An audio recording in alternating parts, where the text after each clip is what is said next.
মশলার স্বাদ কাহনে আমার সকল বন্ধুদের নতুন বছরে অভিনন্দন জানাই। আশা করি সকলে সুস্থ আছেন, ভালো আছেন। শীতকাল এসে গেছে। শীতকালে বাজারে প্রচুর সবজি পাওয়া যায়। আজকে আমি তৈরি করছি, এইটা কি বলুন তো, আলু শাক।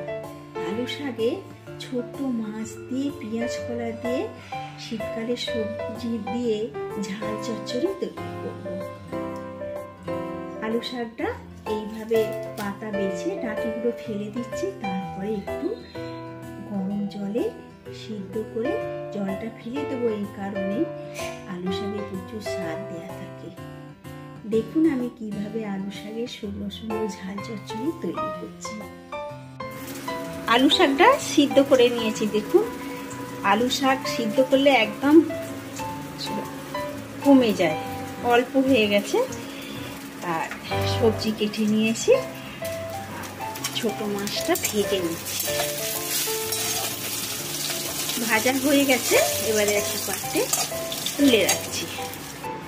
ওই মাছ ভাজার তেলটার মধ্যে পাঁচফোড়ন, তেজপাতা আর শুকনো লঙ্কা ফোড়ন দিচ্ছি। ফোড়নটা হয়ে গেছে, কেটে রাখা সবজি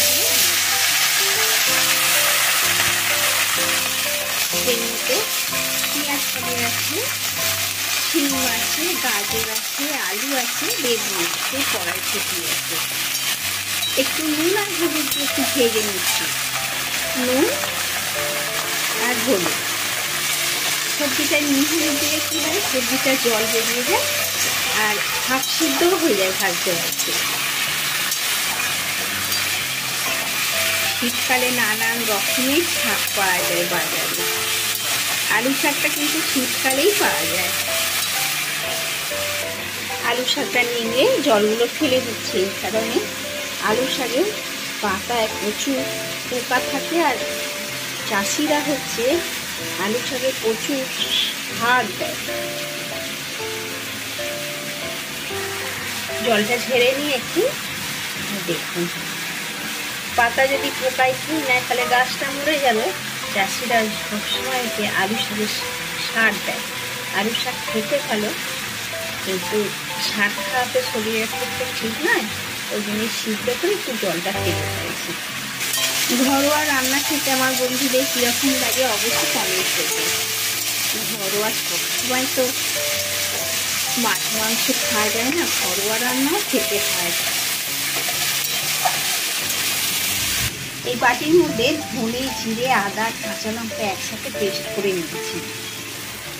এই মশলাটা এর মধ্যে দিয়ে দিচ্ছি।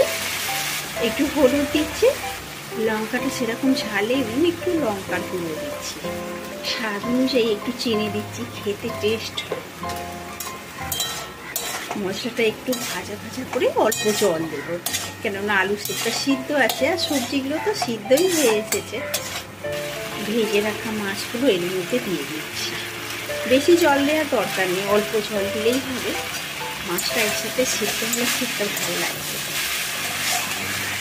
এবারে পরিমাণ মতো জল দেবো, অল্প জল দেবো, অল্প জল দিচ্ছি।